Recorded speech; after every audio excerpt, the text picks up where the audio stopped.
Mi nombre es Krista Fur y mi grupo está conformado por Danca Montalvo, Elena de Sales, María Vergara y Madalis Reginfo. Somos de primer semestre de licenciatura bilingüe de la Corporación Universitaria Americana y hoy les vamos a estar hablando sobre la psicología. Mi nombre es Krista Fur y yo les voy a hablar sobre las raíces de la psicología. En un principio, la psicología no es la ciencia que conocemos hoy en día. Esta antes era una simple rama de la filosofía. Pero, ¿por qué se dio esta separación? Esto se lo acreditamos a Wilhelm Wundt. En 1879, él creó el primer laboratorio psicológico, haciendo de esta una ciencia de laboratorio. Él pensaba que, esta nueva rama que él había creado tenía que tener como enfoque el estudio del comportamiento humano por medio de la introspección. ¿Pero qué es la introspección? La introspección es, que tenían una persona que era un sujeto al cual le ponían diferentes estímulos sensoriales y él tenía que describir cuáles eran las cosas que él sentía. Este fue, el método que se usó a través de este movimiento. Y así querían estudiar el comportamiento. Pero el problema que tenía esta corriente, tanto la introspección como la corriente como tal, es que se daba mucho para la subjetividad. La subjetividad la vamos a explicar con este ejemplo. Imaginemos que a ti yo te regalo una rosa.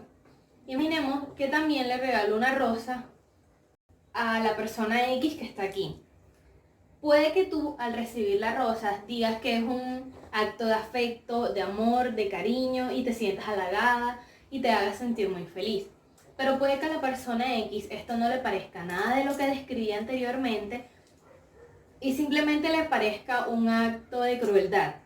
¿Por qué vamos a quitarle la vida a una planta por el simple hecho de complacer? Bueno, este tipo de dilemas se encontraba en este modelo, ya que cada quien puede narrarte una misma experiencia de muchas maneras diferentes. Otro de los problemas es que en esta no se metían cosas como el pensamiento, el lenguaje, la moralidad y algunas conductas anormales. Esto no era estudiado para nada, por lo tanto no abarcaba algo muy completo. Debido a las falencias que el estructuralismo mostraba, nació el funcionalismo. Este fue creado por William James. En el enfoque eran los procesos mentales, pero lo describía como que los procesos mentales eran personales, únicos, de cambios continuos, muy selectivos. Él en su modelo sí estudiaba a los niños, a los animales, los problemas de anormalidad y las diferencias individuales, haciendo de un modelo más completo. Pero digamos que esto no fue suficiente, ya que a medida que pasaba el tiempo, nació otro modelo llamado conductismo. Este nació por John Watson en 1912. John Watson era un doctor en psicología animal. Él, que desde sus estudios, él hizo muy evidente que él no estaba de acuerdo ni con el estructuralismo ni con el funcionalismo, porque él decía que estas no le daban ni el respeto ni la cientificidad que merecía la psicología. Por lo tanto, él decidió hacer que naciera su propio movimiento llamado conductismo. Él en recalcaba mucho la objetividad y la conducta la ponía como tema principal. Era el principal estudio y era la finalidad de su movimiento. Él, gracias a una investigación, porque es que él también en sus investigaciones, en sus experimentos, él incluía niños y incluía animales, Él, gracias a una investigación que hizo desde recién nacidos hasta niños de 1 año, él descubrió que los seres humanos nacemos con un limitado repertorio de conductas innatas. Pero luego, gracias a nuestro contexto, empezamos a crear o a formar cosas como nuestra personalidad, nuestro pensamiento, nuestras emociones y nuestro lenguaje. Esta conducta fue bastante, digamos, importante en su momento y marcó bastante la diferencia gracias a un experimento que se hizo con un niño que se llamaba Albert.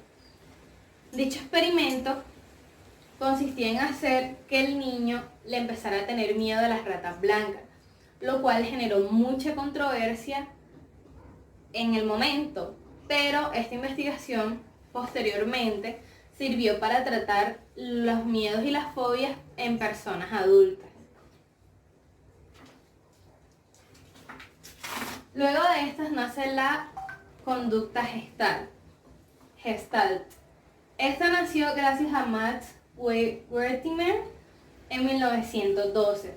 Él nos planteaba el movimiento aparente. Nos decía que cuando las letras se prenden, que él decía que estas no le daban ni el respeto ni la cientificidad que merecía la psicología. Por lo tanto, él decidió hacer que naciera su propio movimiento llamado conductismo. Él en este recalcaba mucho la objetividad y la conducta la ponía como tema principal. Era el principal estudio y digamos era la finalidad de su movimiento. Él, gracias a una investigación, porque es que él también en sus investigaciones, en sus experimentos, él incluía niños y incluía animales. Él, gracias a una investigación que hizo desde recién nacidos hasta niños de 1 año, él descubrió que los seres humanos nacemos con un limitado repertorio de conductas innatas. Pero luego, gracias a nuestro contexto, empezamos a crear o a formar cosas como nuestra personalidad, nuestro pensamiento, nuestras emociones y nuestro lenguaje. Esta conducta fue bastante, digamos, importante en su momento y marcó bastante la diferencia gracias a un experimento que se hizo con un niño que se llamaba Albert. Dicho experimento consistía en hacer que el niño le empezara a tener miedo a las ratas blancas, lo cual generó mucha controversia en el momento, pero esta investigación posteriormente sirvió para tratar los miedos y las fobias en personas adultas. Luego de estas nace la conducta Gestalt. Esta nació gracias a Max Wertheimer en 1912. Él nos planteaba el movimiento aparente. Nos decía que cuando las letras se prenden y se apagan, por eso aquí dice on y off, se prenden y se apagan, esto da la sensación de movimiento. Él nos decía que esta se daba gracias a la organización que tenía el cerebro con el ojo.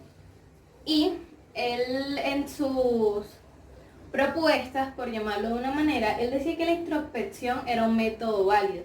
La introspección, recordemos, que es el método del estructuralismo, de darle sensaciones, o sea, de darle cosas que sintieran las personas y que ellos describieran cómo se sentían, que este es válido, o sea, es lo contrario que decía aquí John Watson, pero solamente es válido si no olvidamos los métodos objetivos, que son los del... Mi nombre es Danka y hoy les hablaré sobre la psicología como ciencia. ¿Es la psicología una ciencia en realidad? Sí, y es necesario que un psicólogo la vea como tal. Porque como dice Tamayo, el conocimiento científico es una de las formas que tiene el hombre para otorgarle un significado con sentido a la realidad. Esto quiere decir que es una manera que tiene para conocer el mundo que nos rodea. Buenas tardes, mi nombre es Elena González y en el día de hoy les voy a hablar sobre los filósofos que aportaron a la psicología. En primera instancia tenemos a Sócrates, quien fue un gran y reconocido filósofo, el cual propuso la dialéctica. ¿De qué se basa esta? Esta propone que para tener un diálogo o una conversación exitosa entre dos o más personas, debemos entender cada punto y cada idea de las personas que están hablando. Entonces debemos poner esas ideas en el aire y si encontramos alguna duda o problema, para solucionarlo vamos por un método de preguntas, descartando cada una de ellas y al finalizar vamos a encontrar esas respuestas que hemos estado buscando, solucionando así, reemplazando avanzando o mejorando, y viendo si los hechos principales coinciden con estos últimos. En segunda instancia tenemos al filósofo Platón, el cual Platón nos propone la teoría de las ideas. Este pasa en dos mundos, uno tangible y uno intangible. El mundo tangible vendría siendo para los seres humanos su cerebro, sus ideas y lo que piensan, lo que creen que es la realidad. Por ejemplo, yo no conozco la Torre de París, pero gracias al internet, gracias a las fotografías, tengo acceso a pensar y a creer cómo puede ser en su forma material. Una cosa es la que yo piense y la idea que yo tengo a la forma real que vendría siendo el mundo tangible, que es París en Francia. Tengo una idea, pero no sé si al momento cuando yo la vaya a ver vaya a ser lo mismo a lo que yo he estado pensando. De esto se basa la teoría de las ideas. Y por último tenemos a Aristóteles, el cual fue el fundador de la lógica, la ética y la moral. ¿Qué nos plantea Aristóteles? Él nos habla y se cuestiona de por qué el ser humano actúa de tal forma.